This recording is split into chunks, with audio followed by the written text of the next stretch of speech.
मेरे प्यारे बाबू लोग, मेरे बच्चे और बच्चियां, मैं यहाँ समीकरण अर्थात चर संख्या का मान निकालेंगे। कैसे निकालेंगे मैं बारी बारी से स्टेप बाय स्टेप समझा रही हूँ।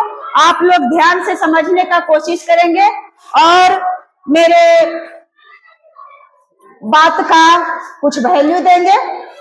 देखिए बाबू, यहाँ घेरा हुआ है, इसका मतलब कुछ अजीब चीज नहीं है, इसका माइनस है, इसलिए यहाँ बैंड लगा दिया गया है, ब्रैकेट के अंदर है, क्योंकि प्लस और माइनस का चिन्ह एक जगह जब रहता है इसलिए इसको घेर दिया गया। और कुछ नहीं, बात इतने है कि यह ऋणात्मक है भिन्न और यह जो है धनात्मक भिन्न है, तो इससे कोई परेशानी नहीं है। जैसे हम करते हैं x/3 प्लस माइनस 14/3 है, इस भिन्न का जोड़ है तो हम जोड़ कर देंगे।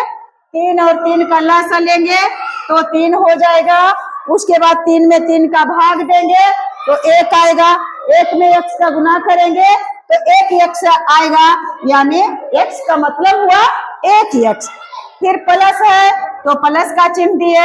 जहां दिक्कत बुझाएगा बेटे वहां कह दीजिएगा। फिर हम इसमें आ गए, इसमें 3 में 3 का भाग दिए तो हमको 1 प्राप्त हुआ और 1 में -14 से हम गुना किए तो -14 प्राप्त हुआ, तो -14 कर दिए। इसको ऐसे भी यहाँ भी हम लगा दिए हैं बंद। ऐसे क्यों छोड़े? क्योंकि यहाँ भी दो चिन्ह एक जगह हो रहा था और बराबर 3/7 है तो 3/7 दिए। मुझे ऐसा महसूस होता है कि यहाँ तक समझने में आप लोग को कोई दिक्कत नहीं होना चाहिए, क्योंकि यह जो चिन्ह है कुछ नहीं है। 3 का लस, 3 में 3 भाग दिए 1 में x के गुना किए तो 1x, 1 दर्शाया नहीं जाता है। फिर प्लस है तो प्लस यहाँ तक, फिर 3 और 3 में भाग दिए 1 भागफल और 1 में -14 से गुना किए तो -14 आया। यह -14 वाला अलगे लिखे, उसके बाद बराबर 3/7। अब बच्चों अब देखो यहाँ कर देते हैं, माइनस और प्लस का है तो इसे समेट करके लिख लेते हैं। प्लस और माइनस बराबर में गुना होता है। अब कहो कि यहाँ जोड़ है तो आप गुना कैसे किए? तो जोड़ है, ब्रैकेट के अंदर है, दो चिन्ह है तो इसको बदलना है।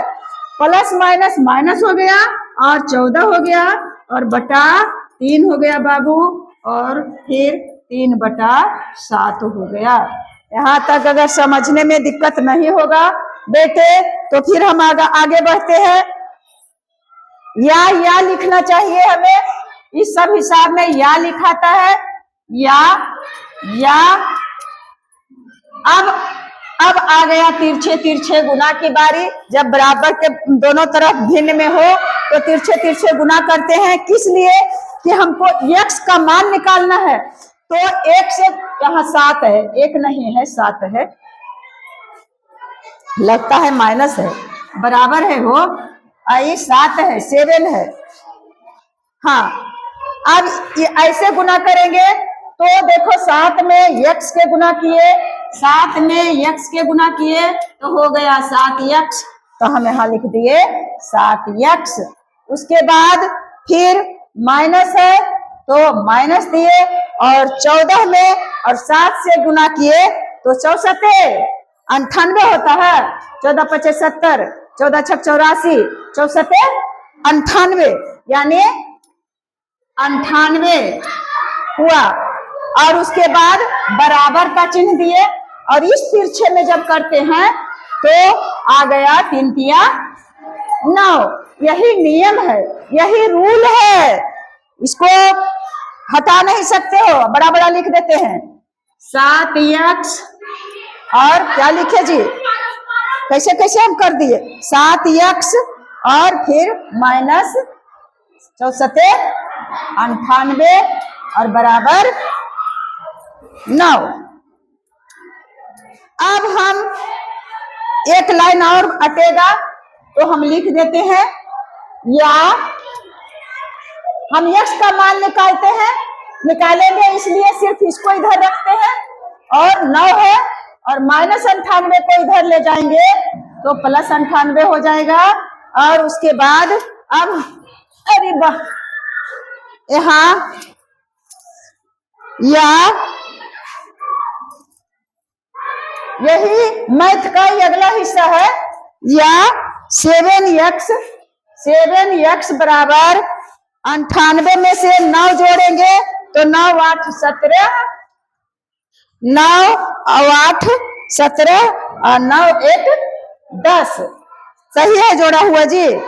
98 में 8 9 8 17 और 9 1 10 इतना आया।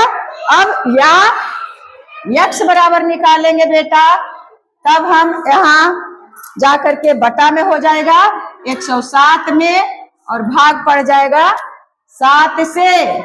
अब 7 से भाग पड़ा तो हो गया x बराबर 107 बटा 7। अब हम इसको या तो पूर्णांक में या तो दशमलव में देंगे। 7 इकाई 7, 7 3 10, 7 5 35, 7 5 35, 2 फिर यहाँ दिए दशमलव, 7 दूनी 14, 7 दूनी 14। ना इतने रखते हैं, इतना ही रखते हैं। 15 पूर्णांक 2 बटा 7। 15 7 75 से 105 और 2 107 यही आंसर आया। और मुझे लगता है कि धीरे धीरे आप लोग प्रगति की ओर जा रहे होंगे।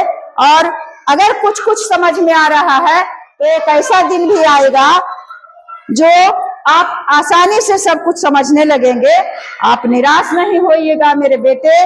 मैं जानती हूँ कि आप लोग को आना है तो आना है। और बाकी बेस्ट ऑफ लक।